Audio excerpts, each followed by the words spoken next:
Nije jedinstvena prilika za prednost u borbi za ulazak u finale kupa, ni velika podrška navijača, ni lijepo vrijeme. Nisu bili dovoljno inspirativni za igrače željezničara da danas protiv Slobode ostvare pobjedu na svom stadionu. Bilo je 1:1 rezultat koji je više nego veliki kapital pred revanš za Tuzlake. Domaći su istina imali daleko brojnije prilike za pogodak, ali završnica je bila neučinkovita. 5-6 izglednih šansi u prvom dijelu utakmice nije donijelo prednost igračima Sime Krunića, od kojih posebno izdajamo prečku Albina Pelaka u 21. minuti, te Štilića u samoj završnici prvog poluvremena.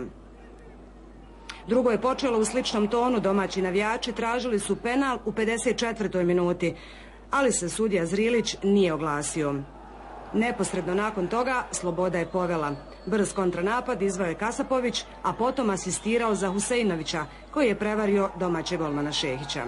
Nakon toga domaći su nešto pojačali tempo, dok su ga gosti nastojali umrtviti. U 75. minuti desilo se izjednačenje. Slobodan udarac izvanredno izveo Pelak za konačnih 1:1.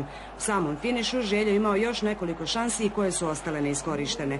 Revanš je na rasporedu 23. aprila. Nakon utakmice policija je s nešto značajnijim snagama morala čuvati sudijsku svlačionicu, a u jednom trenutku intervenisati u incidentu s navijačima.